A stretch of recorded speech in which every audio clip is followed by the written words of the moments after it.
ध्यान अर्थात मेडिटेशन लगने में आने वाली बाधाओं में एक बाधा ऐसी है जिसे सुनकर बहुत आश्चर्य होता है, और वह यह है कि ध्यान में पीछे किए गए ध्यान ही अक्सर बाधा डालते हैं, पीछे किए हुए ध्यान ही अक्सर रुकावट पैदा करते हैं। बहुत आश्चर्य की बात है, लेकिन यहां मैं आपको बताऊंगा कि वे कैसे रुकावट डालते हैं।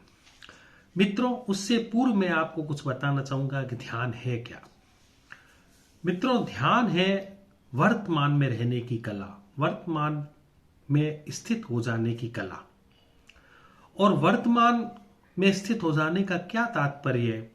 वर्तमान में स्थित हो जाने का तात्पर्य यह है कि हमारा मन जो सदा अतीत के विचारों में खोया रहता है या भविष्य के सपनों में खोया रहता है, वह ना तो अतीत के विचारों में जाए ना भविष्य के सपनों की तरफ जाए, और जो वर्तमान चल रहा है, जो आसपास जो भी घटित हो रहा है, उसके प्रति एकदम सजग हो जाए, उसमें एकदम स्थित हो जाए।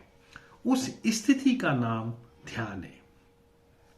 तो जब हम ध्यान करते हैं मित्रों, तो शुरुआत में साधक जब भी ध्यान करता है तो उसे बहुत अच्छा ध्यान लगता है, उसे महसूस होता है कि वर्तमान क्या है, और वर्तमान में जब वह जीता है उसे लगने लगता है कि मुझे ध्यान समझ में आ गया, और वह ध्यान के बारे में कुछ ना कुछ अपनी धारणाएं बनाता जाता है। जैसे जैसे ध्यान उसके भीतर घटता जाता है, वह यह समझने लगता है कि ध्यान यह है। जब वह विचार उसके समाप्त हो जाते हैं, विचार शून्यता की स्थिति आती है, तो वह मन में यह धारणा बना लेता है कि ध्यान अर्थात विचार शून्यता, या अर्थात यह स्थिति।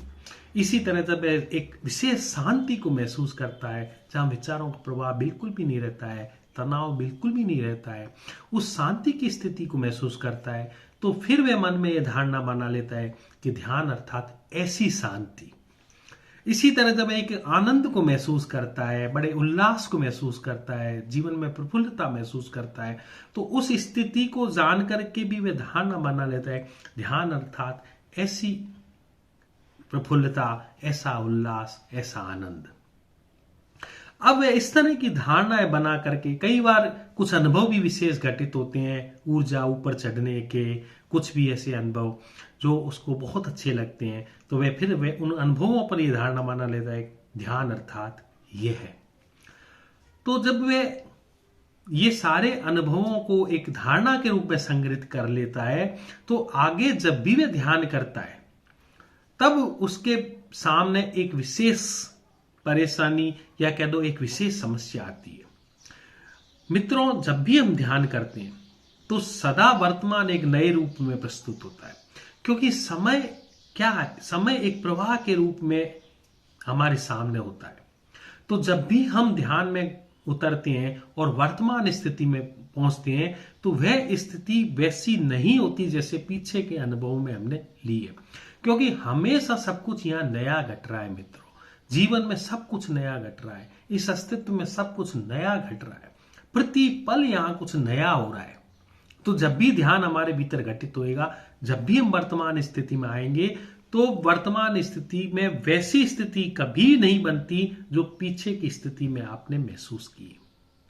लेकिन जब हम वर्तमान स्थिति में आएंगे और जिस तरह के हमारे अनुभव होंगे, तो साधक हमेशा क्या करता है? उस अनुभव को पीछे के अनुभव से टैली करता है, क्योंकि वह यह समझ चुका होता है कि ध्यान अर्थात ऐसा ऐसा ऐसा जो उसके पीछे के अनुभव रहे हैं।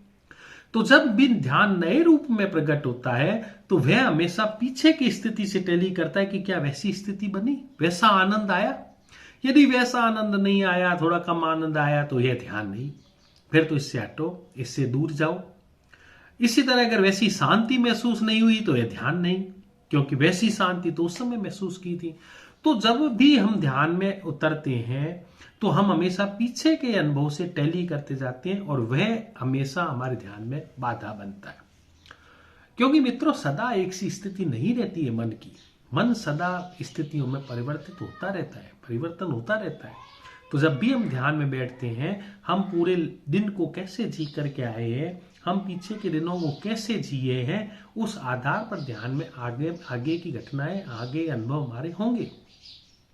लेकिन हम अगर उस अनुभवों को पीछे के अनुभव से टैली करने लगे तो वह अनुभव हम चूक जाते हैं जो नए अनुभव होने चाहिए।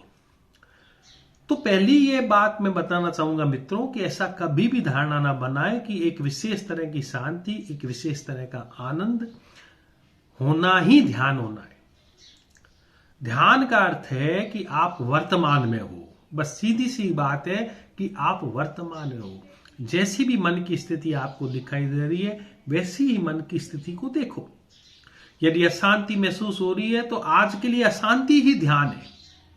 यदि आपके भीतर तनाव महसूस हो रहा है और आप वर्तमान में हो कि उस तनाव को देख रहे हैं तो आज के लिए आपका तनाव को देखना ही आपका ध्यान है। यदि आपको क्रोध आ रहा है, आपके भीतर कोई क्रोध की आग उगल रही है और आप उसको साक्षी भाव से एकदम ठीक ठीक देख रहे हैं तो आज के लिए ये क्रोध आना ही आपका ध्यान है। लेकिन हम ध्यान की परिभाषाओं में उलझ के रह जाते हैं। हम सोचते हैं ध्यान का मतलब एक गहरी शांति, गहरा आनंद, गहरी मस्ती, और हम हमेशा सोचते हैं कि यदि ऐसा नहीं है तो वह ध्यान नहीं। मित्रों, जीवन एक प्रवाह की तरह चलता रहता है। सब तरह के अनुभवों से हम गुजर के ध्यान जीवन को समझ पाते हैं। यदि हम केवल शांति को ही समझें तो हम अशांति को समझने से चूक जाएंगे। यदि हम केवल आनंद को ही समझें, सुख को ही समझें तो दुख को समझने से हम चूक जाएंगे। तो हर तरह की स्थितियां आती हैं। हर तरह की स्थितियों को साक्षी भाव से, दृष्टा भाव से देखना और उसको वैसा का वैसा एक्सेप्ट करना, स्वीकार करना ही वास्तव में ध्यान है। और प्रतिपल नई स्थितियां हमारे जीवन में आती रहती हैं। उस प्रतिपल नई स्थितियों को निरीक्षण करते रहना, देखते रहना बिना किसी निर्णय के, वह ध्यान है। तो कभी भी ध्यान में यह ना सोचें कि शांति ही आएगी। हां, परिणाम के रूप में सब चीजें आती हैं। यदि हम तनाव को भी देखते रहते हैं, हम अगर गुस्से को भी देखते रहते हैं, यदि हम लोभ, मोह इत्यादि को भी देखते रहते हैं तो धीरे धीरे ये चीजें एक नियम है, प्राकृतिक नियम है, अस्तित्वगत नियम है कि यदि हम इन सब चीजों को देखते रहते हैं तो नेगेटिव चीजें अपने आप कम होने लग जाती हैं, क्योंकि वह हम ही ने कहीं ना कहीं पुराने संस्कारों से और उसे तैयार की थी। हम ही ने उनको पकाया था। यदि हम उनको देखते रहे मात्र बिना किसी निर्णय के, और आगे के लिए हम कोई श्रृंखला ना बनाए, आगे के लिए उनको पकाए नहीं, तो धीरे धीरे वह स्वतः ही कम होने लगती है। और पीछे जो शेष रहता है वही असली शांति है। ध्यान की शुरुआत में जो शांति महसूस होती है वह असली शांति नहीं है। वह तो एक तरह से समझ लो आप एक स्थिति को काफी जिए हैं, अशांति की स्थिति को, इसलिए थोड़े से ध्यान से जो आपको शांति महसूस होती है आप सोचते हैं ये बहुत बड़ी चीज है। लेकिन ये बहुत बड़ी चीज नहीं है मित्रों। शांति और अशांति दोनों को जब हम समझ लेंगे, दोनों को जीवन के निश्चित हिसाब से देख लेंगे और उनसे हमारी जो समझ डेवलप होगी तो फिर ना तो शांति बचेगी ना अशांति बचेगी। क्योंकि शांति अशांति का ही अभाव है। जब अशांति नहीं होती तो शांति होती है, तो उसी का अभाव है। फिर अशांति आती है, फिर शांति आती है। जब दोनों ही स्थितियों को हम जी लेंगे और दोनों ही स्थितियां जब नहीं रहेंगी तो फिर जो तीसरी चीज बचती है वह असली ध्यान है। तो ध्यान सभी विपरीतताओं को देखते रहने के बाद उसके पार जाना ध्यान है। सभी जीवन की स्थितियों को देखते रहना और उसके बाद जो चीज बचती है वह ध्यान है। तो ध्यान हमेशा मित्रों ध्यान रखना कि ध्यान के वक्त कभी भी पीछे के किसी अनुभव से ध्यान को टैली मत करना, ध्यान को प्रमाणित करने की कोशिश मत करना, और अपने आप पर कभी भी किसी प्रकार का कोई संदेह या शक मत करना। जो सामने स्थिति आती है उसी को देखते रहें और वही उसी को ध्यान बना लें। वास्तव में तो वही ध्यान है। बहुत बहुत धन्यवाद। प्रणाम।